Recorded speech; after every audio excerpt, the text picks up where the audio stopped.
Biyernes hanggang Sabado dito sa DWIZ-FM 89.3 News Radio Dagupan.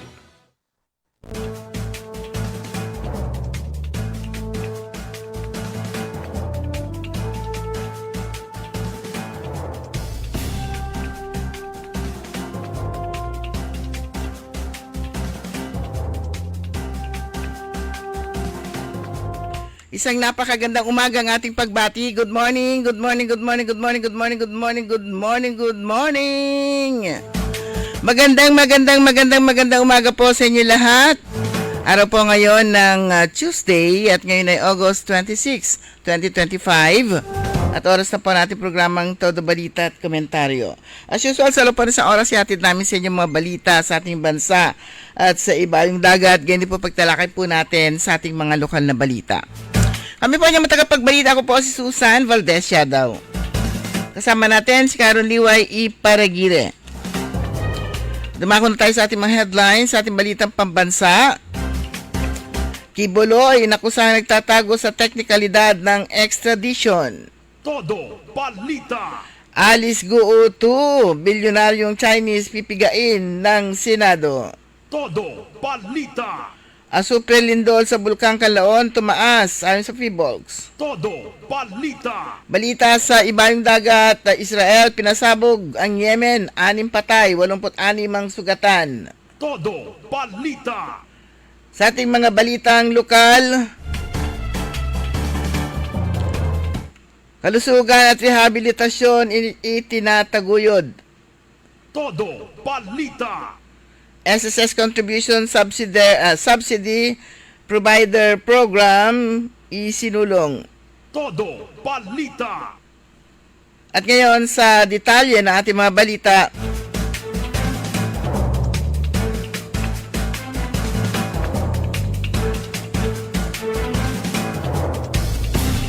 Hinamon ni House Committee on Public Order and Safety Chairperson at Manila Representative Rolando Valeriano, si Pastor Apollo Kibuloy, na huwag magtago sa likod ng teknalidad ng extradition process at harapin ang mga kaso sa Estados Unidos.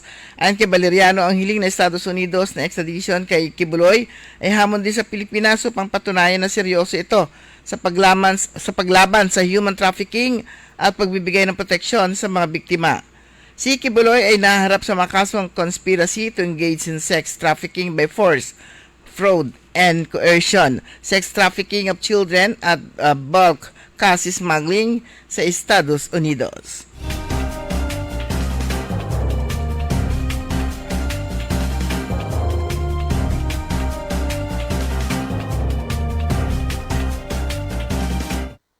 Nilagdaan ni Senate President Francis Chis Escudero ang subpina sa 10 kontraktor na hindi dumalo sa unang pagdinig ng Senate Blue Ribbon Committee noong nagdaang linggo kaugnay ng mga anomalyang flood control projects ng Department of Public Works and Highways.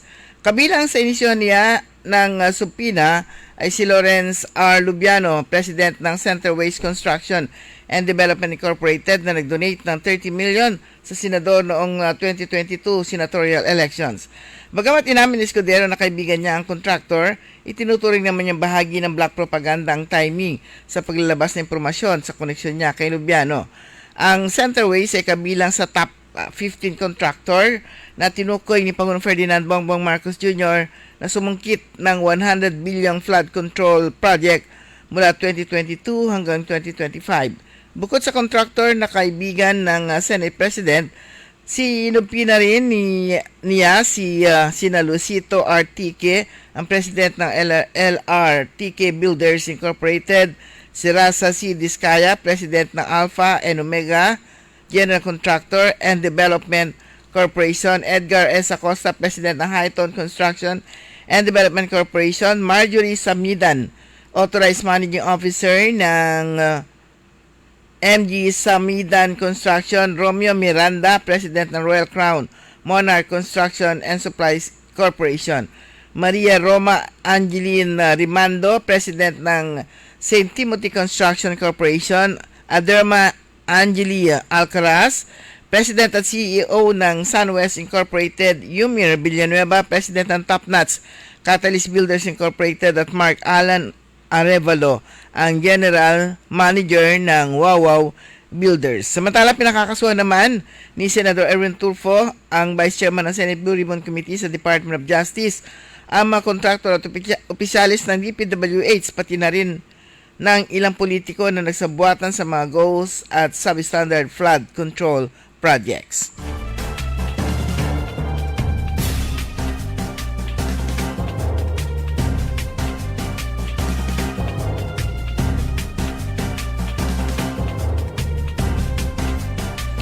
Iginiit ni Chairman Emeritus Dr. Jose Antonio Goita na ang dokumentaryong Food Delivery Fresh from West Philippine Sea ay hindi lang basta pelikula kundi ito ay salamin ng ating pakikibaka bilang mga Pilipino. Ipinapakita nito ang ating mga ama na pumapalaot sa dagat, mga inang nag-aabang ng pagkain sa hapag at mga anak na umaasa sa kinabukasan ng bansang iiwan natin. Tungkol ito sa atin, sa buong sambayang Pilipino, kahit ito ang kinatatakutan ng China. Hinaharang nilang palabas nito dahil inilalantad nito ang mga bagay na ayaw nilang makita ng mundo, maring sinabi ni Goitia.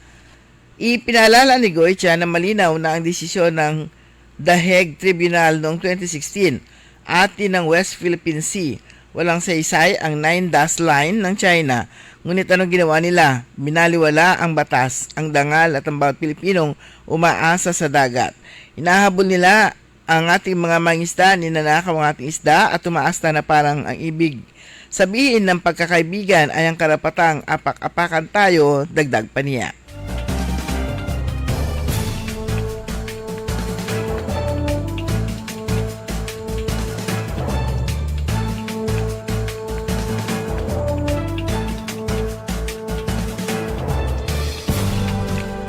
Itutulak ni Senadora Rizon Tiveros na masusing imbestigahan ng Senado ang bilyonaryong si Joseph C., isang Chinese executive na di umano'y nagpanggap na Pinoy citizen at nagawa pang makapasok sa Philippine Coast Guard Auxiliary. Si C., ang chair ng mining company Global Ferronickel Holdings Incorporated, ay kasalukuyang nakakulong sa Bureau of Immigration sa Camp Bagong Diwa, Taguig City dahil sa di mo pagkakaroon ng Philippine passport at iba pang ID mula sa bansa. Aniya, mahalin tulad si C sa dating alkalde ng Bambantarlac na si Alice Guo na gumagamit ng peking pasaporte at ID ng Pilipinas. Binanggit na senador na base sa kanyang source, nakapasok si C sa PCGA noong 2018 at nakatanggap pa ng honorary rank sa ilalim ng dating administrasyon. Sa state visit niya ni dating Pangulong Rodrigo Digong Duterte sa China noong 2016, pumasok ang kumpanya ni C sa partnership sa Chinese state-owned enterprise Bayan Non-Ferrous Group Company para sa mining operations sa Palawan.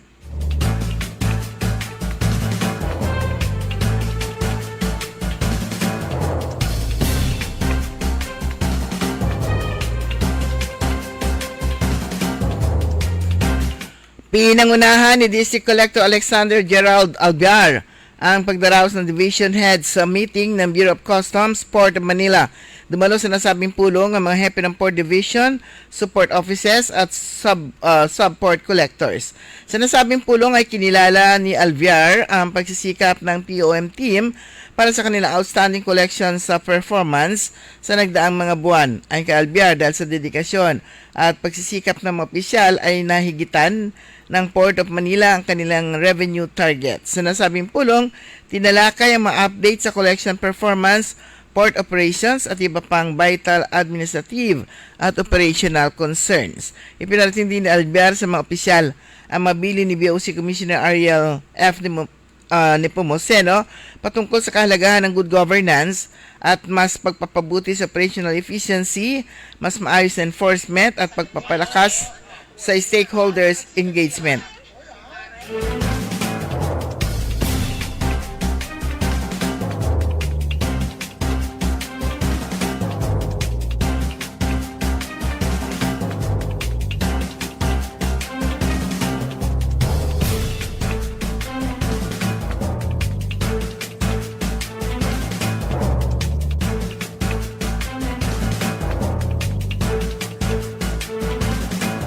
Sa iba pa natin mga balita, nakapagtala ang PHIVOLCS ng halos 5 beses na pagtaas ng sumingaw na asupre o sulfur dioxide mula sa Bulkang Calaon noong linggo. Ayon sa PHIVOLCS, umabot sa mahigit 3,600 na tinilada na asupre ang ibinuga ng bulkan noong Agosto 24 kumpara sa 703 tonelada noong Agosto 23. Nakapagtala rin ng 11 volcanic earthquake ang Canlaon, higit na doble sa 4 na lindol noong Sabado.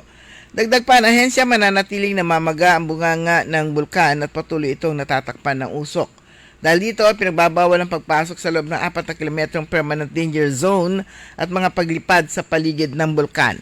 Nagbabala rin ng PHIVOLCS sa posibleng panganib ng phreatic eruption at magmatic activity. Matatandang bumalik na sa kanilang matahanan kamakailan lang ang mga inilikas na residente matapos ibaba ang alert level 3 o alert mula 3 tungo sa 2.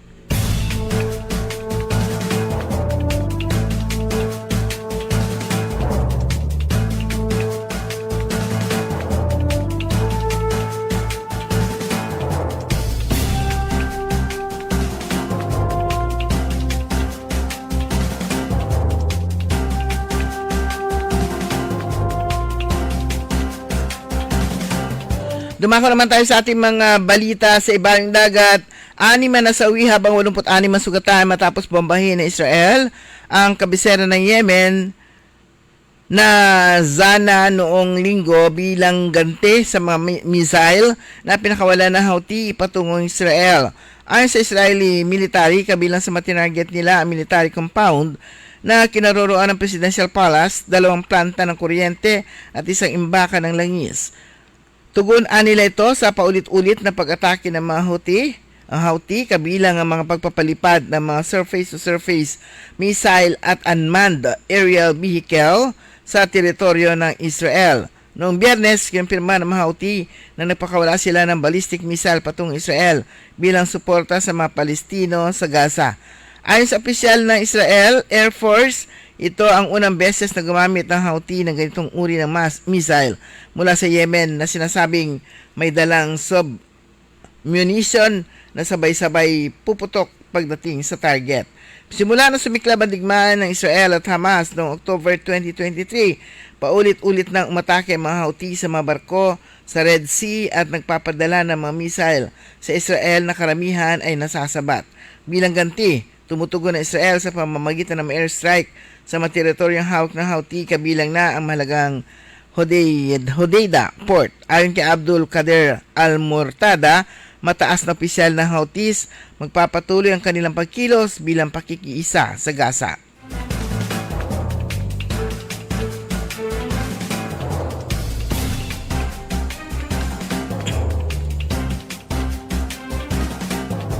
Sa ating mga balitang lokal, sa patuloy na pagsisikap nitong isulong ang kamalayan sa kalusugan at tiyakin ang access sa mahalagang serbisyo medikal, matagumpay na nasagawa ng Dagupan City Parole and Probation Administration o PPA katuwang ang PhilHealth Region 1 ang PhilHealth Consulta Registration and Orientation noong Agosto 21 sa Dagupan City People's Astrodome. May kabuang 135 kliyente na binubuo ng mga parolado, pardonis, probationer at kanilang mga pamilya sa ilalim ng jurisdiksyon ng Dagupan City PPA o Parole and Probation Administration ang nakinabang sa aktibidad. Aniceto Francisco Madriono o ayon kay Aniceto Francis Madronio, ang Senior Probation Officer ng Dagupan City PPA, ang aktibidad ay naglalayong tulungan ang mga kliyente na sa pagpaparehistro para sa PhilHealth Consulta Program. Binigyan din ni Madronio ang kalagahan ng inisyatiba sa pagsasabing ang kaganapang ito ay isang convergence ng mga ahensya ng gobyerno na nagtutulungan upang matulungan ang aming mga kliyente na makamit ang isang mas mahusay na kalidad ng buhay sa pamamagitan ng pagkonekta sa kanila sa mga serbisyong pangkalusugan na pang-iwas at tiniyak na ang kanilang paglalakbay sa rehabilitasyon at muling pagsasama ay magiging mas holistic at sustainable. Sa panahon ng kaganapan, pinadali ng PhilHealth ang pagpaparehistro ng mga kliyente sa konsulta program, nagbigay ng mga update sa mga kasalukuyang miyembro at nagsagawa ng orientasyon sa mga benepisyo, proseso at mga akreditadong konsulta provider. Nakinabang sa aktibidad ng kliyente mula sa Dagupan City, Calasiao at Santa Barbara, gayon din ang iba pang natukoy na kliyente mula sa mga kalapit na local government units na hindi pa rehistrado sa PhilHealth. Samantala, upang matiyak ang proteksyong panlipunan para sa mga manggagawa sa barangay, nilagdaan ng local government unit ng San Quintin, Pangasinan ang isang memorandum of agreement kasama ang Social Security System Urdaneta Branch upang ganap na masakop ang kanilang buwanang kontribusyon sa SSS na 760. Ang seremonya ng pagpirma ay ginanap noong Agosto 22 sa Municipal Event Center. Sinabi ni SSS Luzon Central 1 Division Vice President Vilma Agapito at SSS Urdaneta Branch Acting Head Christopher Servas na ang San Quintin ang kauna-unahang LGU sa Pangasinan na nagpormal ng partnership sa SSS para ganap na masakop ang mga kontribusyon ng mga manggagawa sa barangay. Sa pamamagitan ng SSS Contribution Subsidy Provider Program, 217 barangay health workers, barangay nutrition scholars, barangay population worker at child development worker ang mga unang benepisyaryo sa 2025. Kinikilala ng inisyatiba ang kanilang mahalagang papel bilang frontline community service providers na sumusuporta sa mga programa ng LGU at tinitiyak na nakakarating ang mahalagang impormasyon sa bawat sambayanan. Samantala, tiniyak ni Mayor Farah Lee Lumahan na ang mga civilian volunteer organizations ay nakahanay upang maging susunod ng mga benepisyaryo sa 2025 na binibigyan diin ng patuloy na pangako ng LGU na protektahan at suportahan ng mga grassroots workers. Nanawagan sa 3rd District Congresswoman Rachel Arenas na mas maigting na aksyon mula sa pamahalaan laban sa lumalalang problema ng online gambling sa bansa na aniya nagdudulot ng pagkawasak ng mga pamilya at pagkakakulong ng mga kabataan sa sugal. Bilang Vice Chairperson ng House Committee on Games and Amusement, iginiit ni Congresswoman Arenas na hindi dapat hayaang lumaganap pa ang mga illegal na online gambling apps na madaling ma-access sa cellphone. Walang regulasyon at hindi nagbibigay benepisyo sa pamahalaan. Sa ginanap kamakailan na budget briefing ng PAGCOR at PCSO, sinabi ni Congresswoman Arenas na kinatuwa niya ang pagtutol ng dalawang ahensya sa pagdami ng online sugal sa bansa. Binigyan din niya na ang mga illegal na sugal sa cellphone ay nagiging daan sa mas madaling access ng publiko sa pagsusugal at nagdudulot ng mas malaking panganib sa lipunan. Gayunman, iginit niya ang pangangailangan ng malinaw na plano at datos kaugnay sa paglaban dito.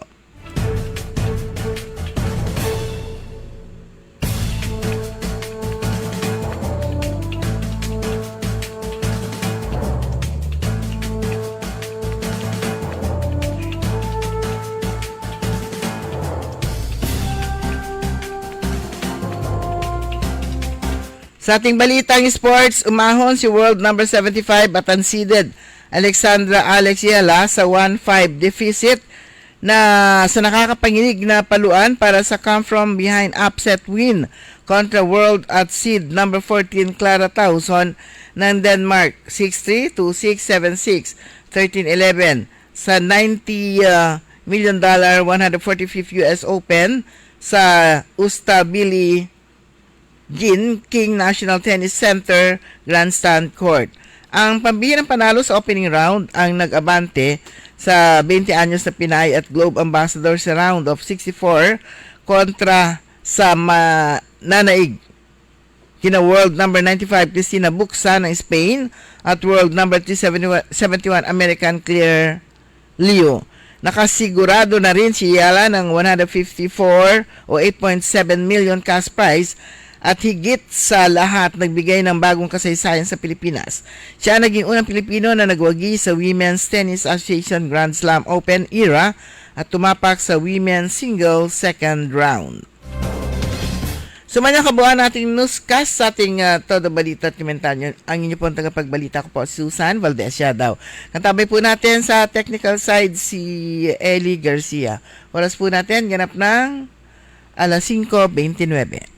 DWIZ. Ang balitang ito ay inihatid sa inyo ng Bingo Plus. Download Bingo Plus app now on Google Play and Apple App Store for a chance to win up to 935 million pesos jackpot prize. Visit bingoplus.com to learn more. With Bingo Plus, bingo sa saya plus sa panalo. Gaming is for 21 years old and above only. Game responsibly. Keep it fun. Magandang araw po sa ating lahat, sa ating mga bisita. Inaanyayahan ko po kayo sa aming lungsod ng Alaminos para po mabisita at ma-experience ang ating mas pinagandang 100 Islands.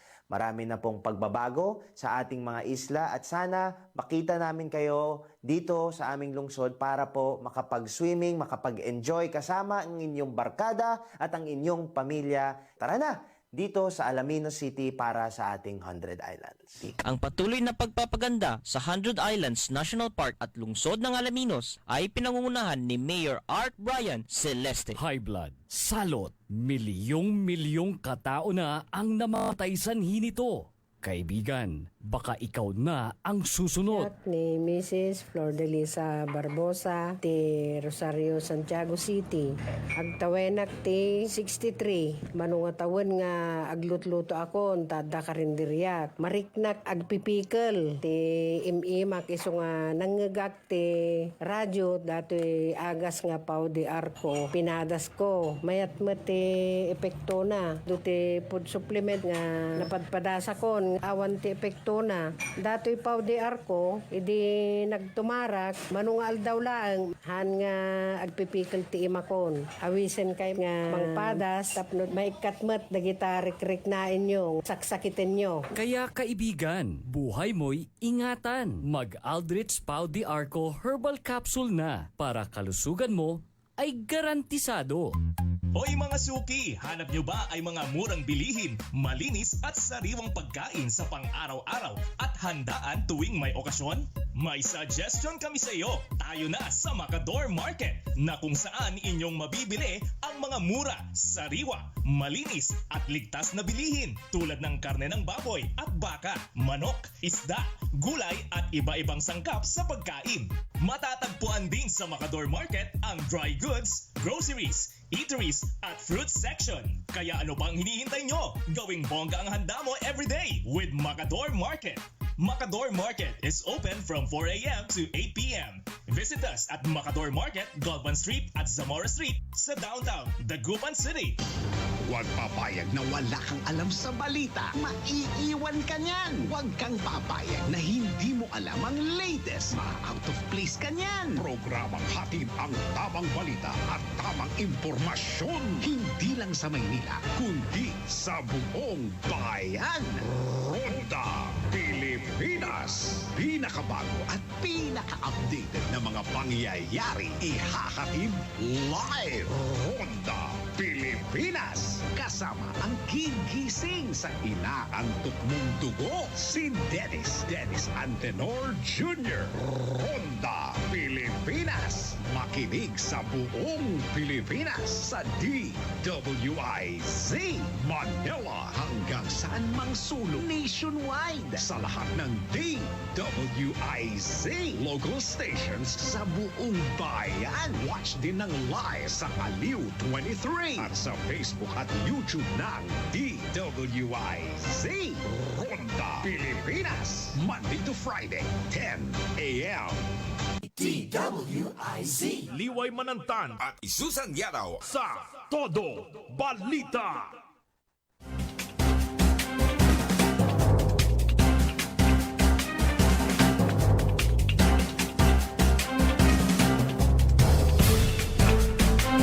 Oras po natin, ganap na alas 5:33. Welcome po sa ikalang bahagi natin programang Todo Balita at Komentaryo. Kami po yung matagapagbalita. Ako po si Susan Valdez Yadaw. Ako naman po si Liway Manantan Iparagiren. So, 26 na ngayon. Sumisilip na si Sumisilip na si Jose Marichan. Akala ko si haring araw. Si Marichan. Kikita ko sumisilip na eh. Pero nung unang araw Pero pa lang pinipigilan siya, ginag siyang ganyan, lagyan ng tape yung bunganga niya, tinali siya. kaya tuloy pasilip-silip na lang siya kasi nga pinipigilan nga siya. Pero hindi na po siya mapipigilan sa next week, September na. Yan. Oo, advance happy birthday kay Mr. Y. Simula na siyang happy birthday. Simula na siyang mapapakinggan na po Oo, natin siya. Hindi na nila mapipigil. Hindi na nila tatakpan yung kanyang bunganga. Ayan. Advance happy birthday kay Mr. Y and advance happy birthday kay dating Mayor BSL. Bukas ang birthday niya. 27. Lumabas sa Lumabas sa yung throwback. Throwback yung picture namin. Plus, di ba nagkakaroon ng bloodletting activity? Oo, pagka Magic Group of Companies. pagka ganyang panahon. Sa ngayon Tuesday, napakaganda ng panahon. Kahit kahapon, kanina makikita mo sa kalangitan, makikita mo yung mga stars. Pero kahapon ang agang nag-anunsyo ang DILG Secretary ng suspension ng klase. Dahil naman sa bagyong si Jacinto. So wala na si isang. Wala na si isang. A, Pero, B, C, D, E, F, G, H, I. merong sinuspinde ang J, Jacinto. klase, sinuspinde ni Secretary John Vic Rimulya. All levels, Metro Manila, Aurora, Quezon, Rizal, Laguna, Camarines, Sur and Norte, Albay, Sursogon, Catanduanes, Masbate, Northern Samar. Ang dami Eastern Samar, Leyte, Southern Leyte, Bulacan, Nueva Ecija, Pampanga, papalapit sa atin. Anak ko. Pero hanggang Nueva Ecija at Pampanga lang, Batangas, Cavite. Lumampas. Hindi Kasi siya yung hanggang Nueva Ecija lang siya. Nueva Ecija banda dun Pampanga banda ron. Pero expectin po natin yan mahagip din tayo. Kahit na kasi minsan yung habagat nga, di ba? Oo, pero meron kasing itong mga nakapost sa Facebook nitong mga nakarang araw, kahit kahapon, may mga area somewhere sa Visayas and Mindanao, lalo na part ng Mindanao na talagang lakas ng ulan at may taas ng tubig baha. So, kaya itong si DILG, ang bilis niyang naglabas ng kautosan patungkol sa nasabing suspension. Pero syempre, sabi dito, Malacanang, pero ang niyan ay DILG.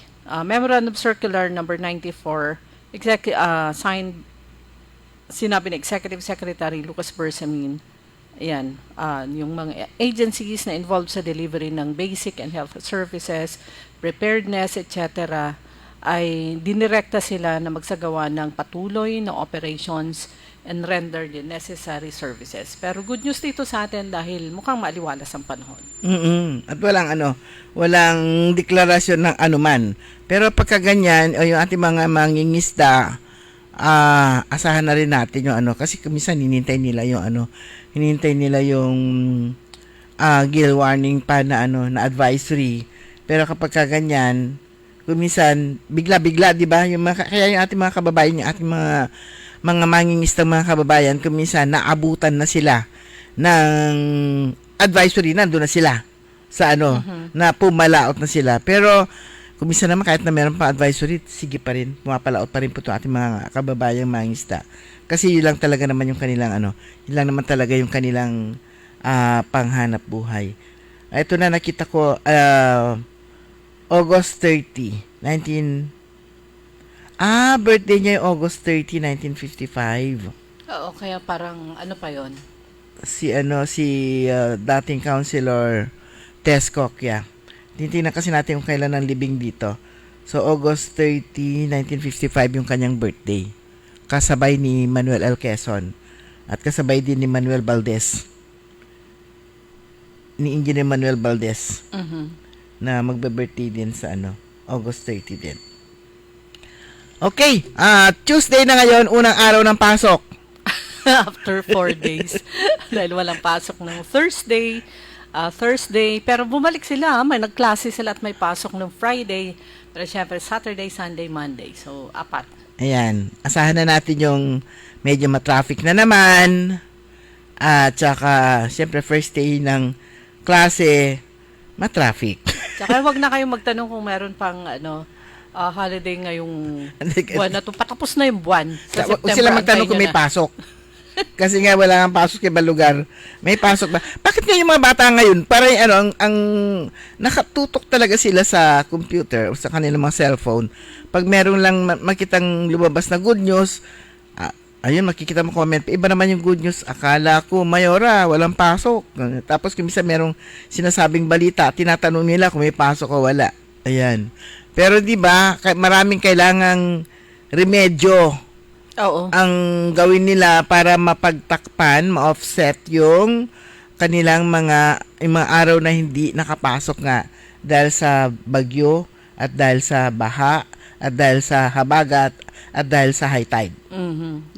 Kumbaga, masaya yung mga bata tapos magko-complain sila kung may mga remedial classes o yung may mga remedial lessons. Kasi meron pong number of days na sinusunod ang Department of Education sa isang school year.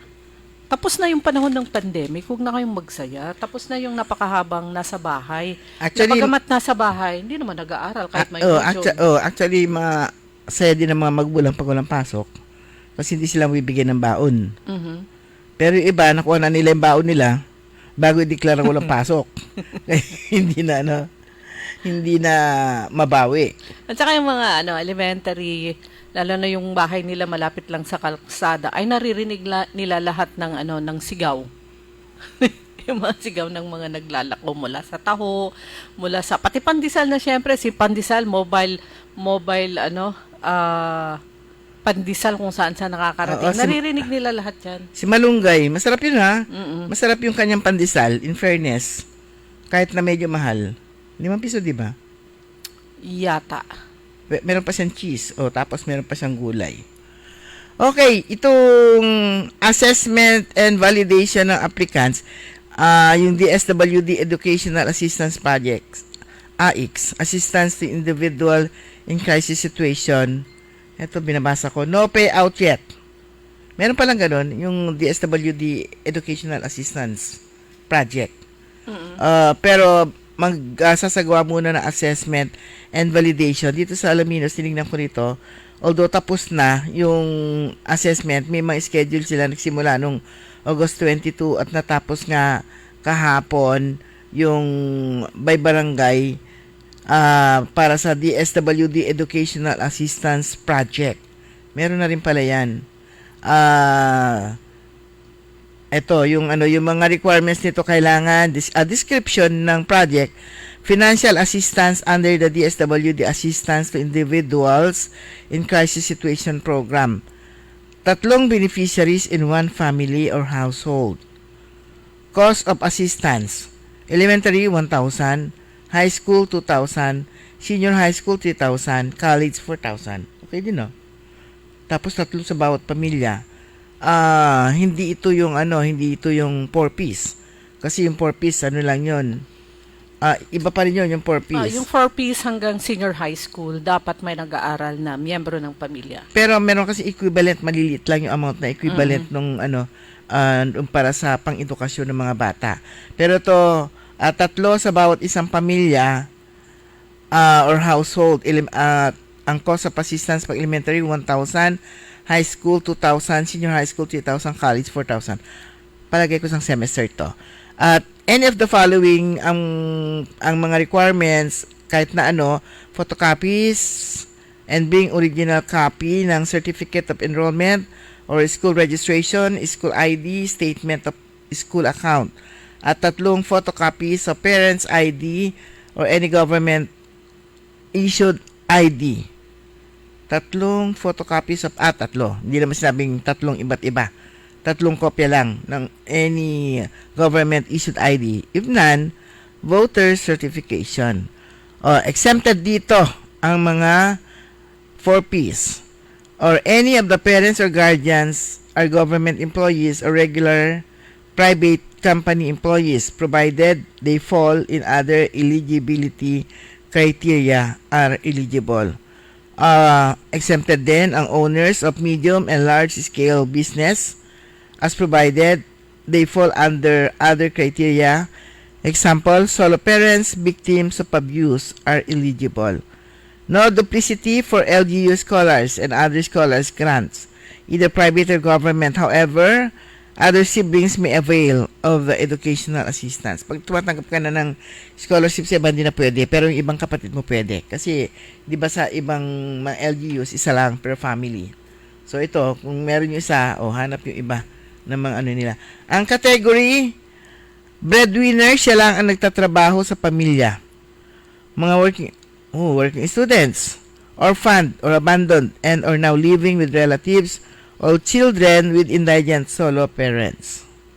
Ayan. Tapos, mga children, anak ng mga persons with disabilities, children of rebel returnees, or persons deprived of liberty. Okay, yun na. Kasi nga yung mga PDL, hirap din nilang manap ng trabaho, tsaka mga rebel returnees. Anak ng HIV, students or parents, mga victims of abuse, displacements, victims of calamities, man-made or natural, students taking technical or vocational courses, children of overseas Filipino workers, ito yung mga repatriated or kakaalis lang ng OFW, domestic helper, hindi pa nagpapadala. Yun. O kasi marami mga OFWs naman sa ibang bansa, hindi naman nagpapadala. O may problema din sa sa trabaho.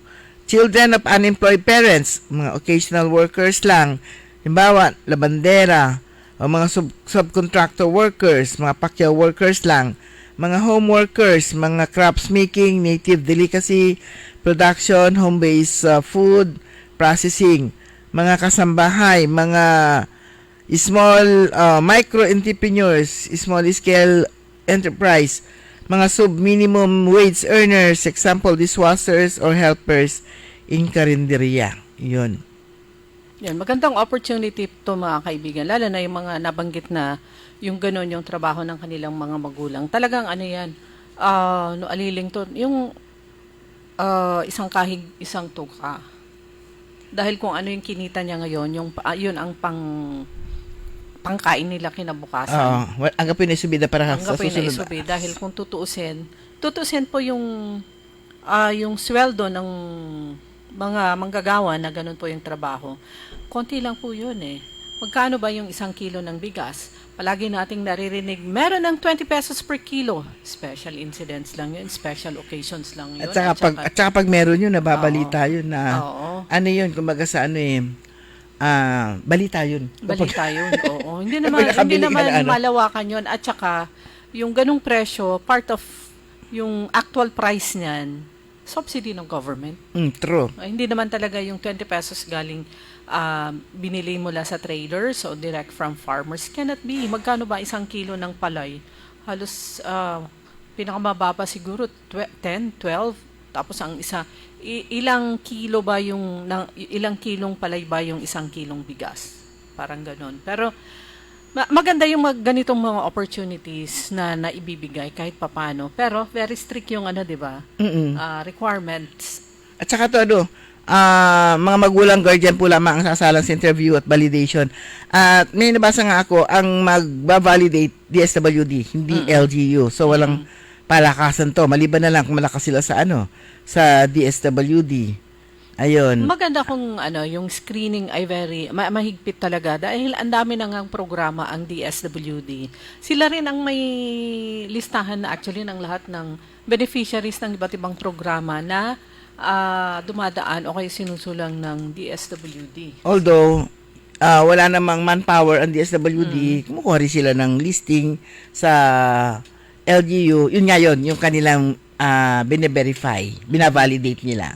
So, pagkatapos daw na validation sa mga barangay, ipapasa ang mga ito sa DSWD na sila yung pipili at hindi LGU ang magiging, silang pipili ng magiging mga benepisyaryo, hindi ang LGU. Yan. Kaya, ligtas si LGU, wala rin ang napili. Pero yun nga, i-endorse sila ng LGU. Ito meron pang isang announcement dito. Actually, una nating narinig at nabasa yung announcement na to mula sa provincial government ng Pangasinan, mula sa Pangasinan Polytechnic College, and then nabasa ko ulit yung announcement naman ng Pangasinan State University. Ito yung bukas ulit ang application para sa LOTTE Scholarship Program. Yung LOTTE, L-O-T-T-E, ito po ay foundation ng isang napakalaking kumpanya sa Korea. So nagkaroon ng, through yung pakikipag-ugnayan ng LOTTE Foundation ng Korea sa provincial government ng Pangasinan ay through former Secretary Raul Lambino. So na-connect po yan. At nung last year, nagkaroon na po ng initial na mga scholars, hindi lang sa Pangasinan Polytechnic College, kundi 4 na state universities and colleges dito sa Pangasinan. Pangasinan State Polytechnic College, Pangasinan State University o PSU, Binalatongan Community College sa San Carlos City, and sa Binalanan ba yung isa? 4 na ito state college and universities. Again, full scholarship yon na covered ng LOTTE Foundation. Again, ngayon, inopen po nila ulit para naman sa first year. Eligibility must be a current first year student dun sa paaralan na nag-o-offer nito through LOTTE Foundation. So, yung nabanggit natin na 4 na schools. Sa PSU, sabi po dito, must be a current first-year student of Pangasinan State University, a resident of Pangasinan, must have a minimum general average. Mataas to. General average minimum 90% in senior high school. Taas Oo. Must demonstrate leadership qualities and involvement in extracurricular activities. Must have no failing grades in any subject. Must provide proof of family income. So, andyan yung income tax return or other relevant documents. Must not be enjoying other scholarship grants at deadline ay natapos na. Sana kayo po ay nakapagpasa ng inyong mga requirements. Pero ito, malaki yung chance, like pag nakapagtapos sila as a scholar ng LOTTE Foundation ng Korea, na makapasok dun sa kanilang mga company. Multi-company sila sa Korea, kasama na ang Samsung. So tapos na yung unang batch. Yung pagpasa ng application. Kasi di ba meron yung unang batch doon na ilan ba yun? 80 ba sila? Yung selected noon. So baka nag-graduate na sila. Hindi, ano pa lang yun? First year yun. 4-year course. So dagdag to. Dagdag Additional. na naman to. Parang sa Pangasinan Polytechnic College na tumanggap ulit ng mga bagong aplikante for scholarship para sa first year. So, yung mga scholars last year, second year na ngayon. So, ibig sabihin, every year, nag-o-open ng slot. Ang swerte ng mga bata ngayon, kapag ka hindi ka nakapag-aral, kuminsan, siguro yung talagang sobrang hirap na siguro talaga. Pero, ang daming chance na makapag-aral kasi ang daming nag-offer ng mga scholarship program at saka katulad niyan, ang provincial government nagtayo na ng sarili niyang eskwelahan para magkaroon ng chance na makapasok ng libre o makapag-aral ng libre yung mga Pangasinense. Imagine mo yung 700 at another 700 ulit ngayon sa 1,004. At magtatayo pa ng panibagong campuses, yung mga binanggit ni Governor, isa sa San Carlos, isa sa... San Carlos, Pugalion, Umingan. Parang 4 yun eh. Meron pa isa. Supposed to be Alaminos City, kaya lang nga magtatayo ng sariling paaralan ng LGU. Kaya yung 3 lang muna. Ang Umingan, nakabili na sila ng malaking lote, halos katapat nung tinatapos na Umingan Super Community Hospital doon sa Barangay Gonzales. Sa Bugalyon, tinitignan yung facility, yung lupa na pag-aari ng probinsya dyan sa Bugalyon. Ang problema lang daw ay yung right of way. Kasi masikip na barangay road. So, kino-consider po yun. At yung pangatlo ay sa San Carlos City, dun sa compound, bandang likuran, I think, ng Pangasinan Provincial Hospital. Dahil may malaki pa yung space dun sa likod. And yung sa San Carlos City, jump off na yon sa pag-offer nila ng medical courses. Dahil nandun yung nasa San Carlos ang Provincial Hospital. Kasi kapag ka medical school kinakailangan meron kang sariling ospital, ang probinsya dami ng ospital. O di qualified siyang tayo ng sarili niyang paaralan. At yun nga, nag-offer nga ng medical courses. So maaring medicine, di ba? I-open na rin. Medicine. Isasama yon sa sa kurso na planong buksan o i-offer din ng PPC.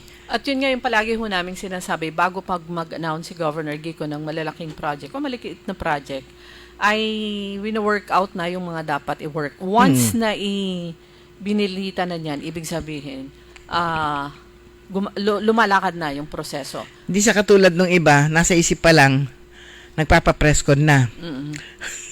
Pero si Governor Gico, pag in-announce ay, expect ilang buwan na lang yan matatapos. Oo, meron na. Kumbaga sa nilalakad na niya, nakaplansya na, or kumisan sinabi lang niya, naisip niya, pero actually pinaplansya niya na.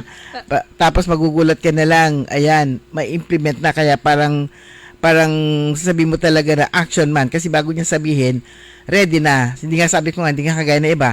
Nasa isip pa lang nila, nagpapa-presscon na. Parang yung Tapos matatapos ng termino nila, hindi pa nasimulan yung proyekto sinasabi nila. Parang yung pag-anunsyo ni Governor Gico na magbubukas na ang Pangasinan Polytechnic College. Nasa part pa lang ng second year niya. Biglang Biglang na, talagang nagkaroon ng ribbon cutting, nagkaroon ng announcement kung kailan pwedeng magpasa ng papers yung mga gustong mag-apply for scholarship. Ilang buwan lang kumpisa na. Sa first term pa lang niya, yon. Ayun, sabi mo nga, mga ikalawang taon pa lang niya. Yun. At part pa yun anong tawag dito? Partida pa. Kasi nagano pa sila doon sa unang taon, nagma-master plan pa lang sila. Yun, magpaplano pa lang sila ng lahat ng mga eksperto kung anong gagawin po sa provincial government. Kagaya nga nito yung mga review, yung mga comments na nababasa natin, yung inilunsad nga yung River Restoration Project bilang permanenteng solusyon sa matinding pagbaha. Ito po yung nakikita po nila na long-term solution para mapigilan na ang pagbaha. Although sabi hindi naman overnight mawawala yung pagbaha na yan. Ang saya ng mga ng ating mga kababayan, lalong-lalo na yung mga naapektuhan ng pagbaha dito sa lalawigan ng Pangasinan. Kapag ka nangyari ito, hindi mo na makikita ang lalawigan ng Pangasinan. Sana nga na mangyari ito na merong mga pagbaha. Yan, at magiging benepisyaryo din lahat dito sa Dagupan, lalong-lalo na dito sa Central Pangasinan. Konting ulan lang, baha na. Kaya iniisip mo pag baha kaya, parang titingnan mo sa Facebook, meron na kayong nakapost. Magtitingin ka, magsa-search ka, ano sa labas. Kasi kung minsan di mo alam, umulan lang ng konti, bumabaha. Ayan. Para alam mo kung anong isusuot mo. Yung lumang sapatos ba? O yung sapatos mong pangharabas? O magchichinelas ka? Magchichinelas ka. O yung pantalon mong bago o luma? Magdadala ka man ng extra chinelas. Yung mga ganon. Dahil wala na. Reality check palagi everyday kung magka-high tide ba pag sa Dagupan? Kaya nga yung sabi nga nila, contest kayo ni Liway, sabi nga. Kasi rin namin yun para i-update din yung ating mga kababayan din. Which is natutuwa rin naman sila kasi nga. Na-appreciate naman nila kasi. Natutuwa kami kasi alam namin natin sulong me. Yun yung purpose ng pagla-live po namin ng Papalaging baha yung pinupost nyo para. Kasi ang Facebook unang-una, entertainment para sa atin. Pangalawa, information. True. Ayan. And speaking parang rin kasi, sa radyo po kami, andito kami to inform, not to impress. Parang ganon. Correct. Ayan. About information, so ito po yung simula sa Senpelco, malapit na ang September 10 and September 17, alas 2 ng hapon, online through Microsoft Teams. Ito po yung sa mga nasasakupan ng Senpelco, ang Energy Regulatory Commission, magsasagawa po sila ng public hearing. Ito po yung ERC case number 2025-11B, 118 RC Senpelco and Masinloc Power Company Limited, joint application for the approval of the power supply agreement between Senpelco and Masinloc Power Company with motion for confidential treatment of information and motion for provisional authority or interim relief para to sa mga consumer members ng Senpelco at sa mga naghahanap naman ng trabaho. May announcement po ang PESO San Carlos City. Ibig sabihin, legit yung na to, recruitment. Special recruitment activity ngayong araw, gaganapin sa PESO lobby sa San Carlos City, 9 a.m. to 3 p.m. Domestic workers for Qatar, Oman, Kuwait, Bahrain, Malaysia. And yung skilled workers naman for New York, Cambodia, Dubai, Saudi Arabia, Romania, and Germany. Pag may always po, pag may nakikita po kayo na announcement for abroad, always i-check nyo po sa PESO kung legitimate ba yung na yun, recruitment. Ang dami po kasing na-scam. Yung pala, kukuhanan lang sila ng pera. Pag limited yung slots, pero inuupo nila yung recruitment. Makikita na sila saan. Medical, picture, kasi meron silang i-recommend na na kung saan sila magpapa-check up o magpapa-picture. So, ito, legitimate po ito, anunsyo ng PESO San Carlos City. Ayan. Okay, ilang minuto na lang alas 6 na. Good morning kina Tician Wayat Gulay, Rodel Edades Peralta, Zarlu Gonzales, Oscar Dolormente, Lynn Cornel, Rafael Mangalyag, Jaime Rodriguez, Ernesto Mosada, si Grace Matro at saka si Mami Dading. Good morning kay Aaron Grace Matro. Pumunta ako sa SM. Kain sana ako ng lugaw. Nakita kayo? Biglang may tumawag sa namukhaan daw niya ako dahil nakikita niya sa Facebook. Ayan, good morning po at kasama niya yung kanyang kaklases.